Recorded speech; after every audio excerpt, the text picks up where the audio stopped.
राजस्थान के शेखावाटी के सीकर जिले में स्थित है परमधाम खाटू। यहाँ विराजित है खाटू श्याम जी। खाटू का श्याम मंदिर बहुत ही प्राचीन है। यहाँ पर प्रतिवर्ष फाल्गुन माह शुक्ल षष्ठी से 12 तक यह मेला लगता है। श्याम बाबा की महिमा का बखान करने वाले भक्त राजस्थान या भारत में ही नहीं बल्कि दुनिया के कोने कोने में मौजूद हैं। आओ जानते हैं कि कौन है बाबा खाटू श्याम जी, क्या है उनकी कहानी। कौन है खाटू श्याम जी? खाटू श्याम जी भगवान श्री कृष्ण के कलयुगी अवतार हैं। महाभारत के भीम के पुत्र घटोत्कच और घटोत्कच के पुत्र बर्बरिक थे।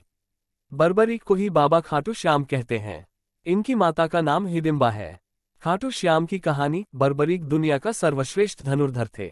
बर्बरिक के लिए 3 बाण ही काफी थे, जिसके बल पर वे कौरवों और पांडवों की पूरी सेना को समाप्त कर सकते थे। युद्ध के मैदान में भीम पौत्र बर्बरिक दोनों खेमों के मध्य बिंदु एक पीपल के वृक्ष के नीचे खड़े हो गए और यह घोषणा कर डाली कि मैं उस पक्ष की तरफ से लड़ूंगा जो हार रहा होगा। बर्बरिक की इस घोषणा से कृष्ण चिंतित हो गए। भीम के पौत्र बर्बरिक के समक्ष जब अर्जुन तथा भगवान श्री कृष्ण उसकी वीरता का चमत्कार देखने के लिए उपस्थित हुए, तब बर्बरिक ने अपनी वीरता का छोटा सा नमूना मात्र ही दिखाया। कृष्ण ने कहा कि यह जो वृक्ष है इसके सारे पत्तों को एक ही तीर से छेद दो तो मैं मान जाऊंगा। बर्बरिक ने आज्ञा लेकर तीर को वृक्ष की ओर छोड़ दिया। जब तीर एक एक कर सारे पत्तों को छेदता जा रहा था, उसी दौरान एक पत्ता टूटकर नीचे गिर पड़ा। कृष्ण ने उस पत्ते पर यह सोचकर पैर रखकर उसे छुपा लिया कि यह छेद होने से बच जाएगा, लेकिन सभी पत्तों को छेदता हुआ वह तीर कृष्ण के पैरों के पास आकर रुक गया। तब बर्बरिक ने कहा कि प्रभु, आपके पैर के नीचे एक पत्ता दबा है, कृपया पैर हटा लीजिए, क्योंकि मैंने तीर को सिर्फ पत्तों को छेदने की आज्ञा दे रखी है, आपके पैर को छेदने की नहीं। उसके इस चमत्कार को देखकर कृष्ण चिंतित हो गए। भगवान श्री कृष्ण ये बात जानते थे कि बर्बरिक प्रतिज्ञावश हारने वाले का साथ देगा।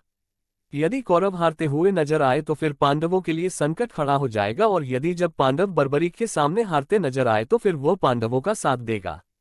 इस तरह वह दोनों ओर की सेना को एक ही तीर से खत्म कर देगा। तब भगवान श्री कृष्ण ब्राह्मण का भेष बनाकर सुबह बर्बरिक के शिविर के द्वार पर पहुंच गए और दान मांगने लगे। बर्बरिक ने कहा, मांगो ब्राह्मण, क्या चाहिए? ब्राह्मण रूपी कृष्ण ने कहा कि तुम दे न सकोगे। लेकिन बर्बरिक कृष्ण के जाल में फंस गए और कृष्ण ने उससे उसका शीश मांग लिया। बर्बरिक द्वारा अपने पितामह पांडवों की विजय हेतु स्वेच्छा के साथ शीशदान कर दिया गया। बर्बरिक के इस बलिदान को देखकर दान के पश्चात श्री कृष्ण ने बर्बरिक को कलियुग में स्वयं के नाम से पूजित होने का वर दिया। आज बर्बरिक को खाटू श्याम के नाम से पूजा जाता है। जहां कृष्ण ने उसका शीश रखा था उस स्थान का नाम खाटू है।